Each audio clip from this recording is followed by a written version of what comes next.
We spend most of the film with Poe and this new character named Zen, voiced by Aquafina. And I gotta say, I'm really sick of Aquafina voicing animated characters, whether it be in Raya the Last Dragon, The Little Mermaid, or any of the other half dozen animated films that she's done across her career. She's just doing the same thing she always does, which is just be irreverent, obnoxious, and loud. What? Gotta get her ready for the big showdown. Right. Go ahead and get her out of bed and get her ready for the wedding. Set the setting so we can't slow down. Let's go. You need to shut the fuck up. DreamWorks Animation has put out some great films over the last 30 or so years. The Prince of Egypt is an underrated 2D classic. The first two Shrek films and Shrek himself have become cultural phenomenons. How to Train Your Dragon is a modern classic. And recent films like Puss in Boots: The Last Wish prove that, the animation house, that is DreamWorks, isn't afraid to change up its style and stories in order to do something truly fresh and really inspiring. And of course, you have, the Kung Fu Panda trilogy, which is also loved by millions for its characters, stories, and unique spin on action and kung fu movies. And now we have the fourth entry in this series, almost a decade after the third film came out in 2016. And I was wondering if they were going to do another one. Many people were wondering. Or, possibly even give the fourth film a bit of that Last Wish, innovation and freshness. Changing up the art style, changing up the storytelling, doing something truly different. Well, before letting you know if they do any of those things, I do want to provide you with the premise for this latest Kung Fu Panda film. Poe, struggling to become a spiritual leader, searches for his successor as the new dragon warrior, while also battling a new foe, the evil, shape-shifting chameleon. Now, I'm not going to bury the lead here. Kung Fu Panda 4 is the weakest film in this franchise, sadly. While I wouldn't describe it as an awful sequel, it's certainly not Shrek the Third. Thank God for that. Donkey! Wake up! Dada! But I have to admit, I was disappointed by this film, especially when comparing it to the original three movies, particularly the first two, which I thought were fantastic. Now, that's not to say that it doesn't have a few things going for it. The set pieces and action scenes are particularly well put together.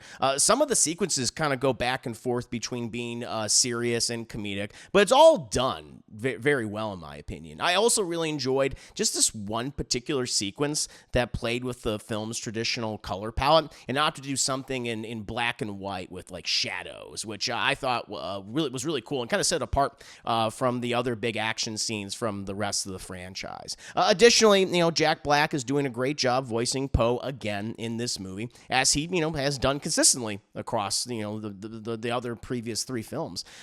This character in these movies just clearly mean a lot to him, and his enthusiasm shows through his performance. Poe himself is also, changing to a great degree, in this movie. He's going through a transition of being the Dragon Warrior for years, and now he has to give that up, find a successor, and become a spiritual leader, which is something he's uncomfortable doing since he just really enjoys being the Dragon Warrior and is confident in that role, has found that confidence, throughout the previous films.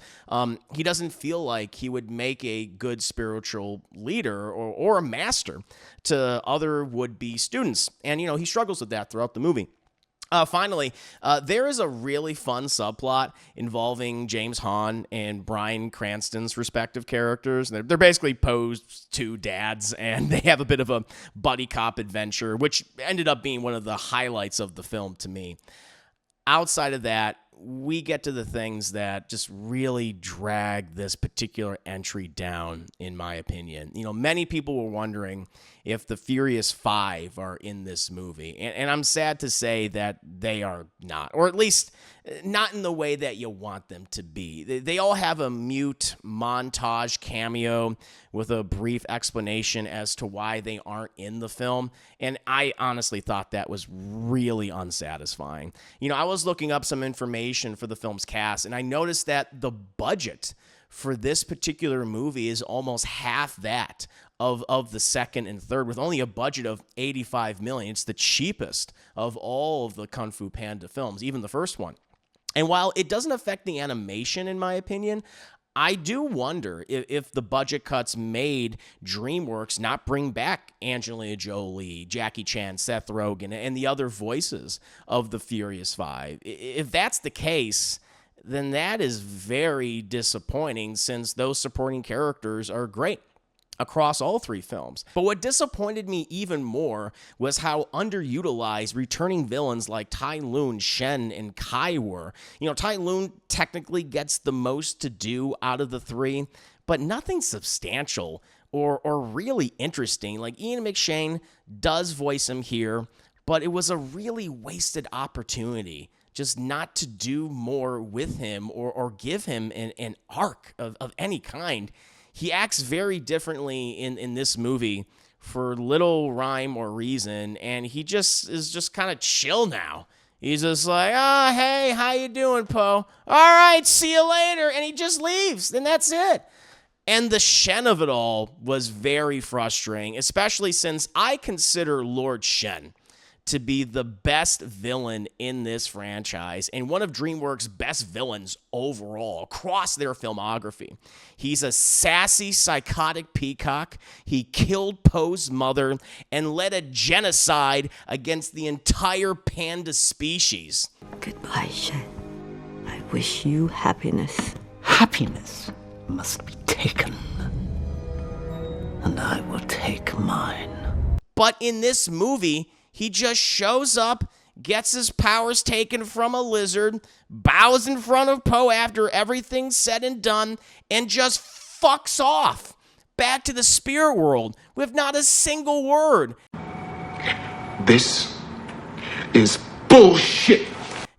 It's just a huge wasted opportunity to do something with him and the other villains, of course. Along with the underutilization of returning faces, the film's story, comedy, and many new characters really fell flat for me. You've seen this mentor-mentee passing of the torch story across dozens, if not hundreds, of animated films before. Hell, even in the original Kung Fu Panda, it had a similar story. You know, we spend most of the film with Poe and this new character named Zen, voiced by Awkwafina.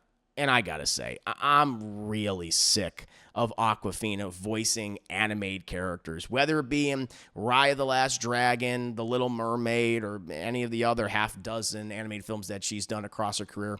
She's just doing the same thing she always does, which is just be irreverent, obnoxious, and loud. What? Gotta get her ready for the big showdown. Right. Go ahead and get her out of bed and get her ready for the wedding. Set the setting so we can't slow down. The scuttlebutt. You need to shut the fuck up. Her character is set up to be the next dragon warrior, and her and Poe go through the most paint by numbers, just obvious passing the torch narrative that you've seen just countless times over and over and over again.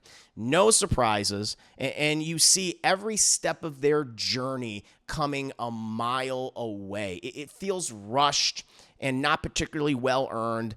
And it's just made all the more frustrating because you realize this story is given precedence over things that would have been more interesting to see, like the Furious Five or these original villains, like returning in some capacity.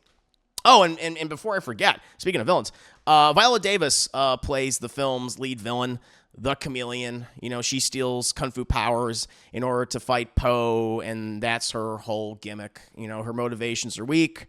Her personality is very flat and uninteresting, especially when compared to the villains of the trilogy. I really didn't like her performance at all. Lastly, this film was definitely very hit or miss with its humor. The majority of the jokes were all geared towards children, or at least it felt that way with its very sophomoric attempts at humor, which is bizarre, since the previous films in the franchise had a nice balance for kids and adults, but they seem to abandon most of that cleverness in favor of puns and fart jokes.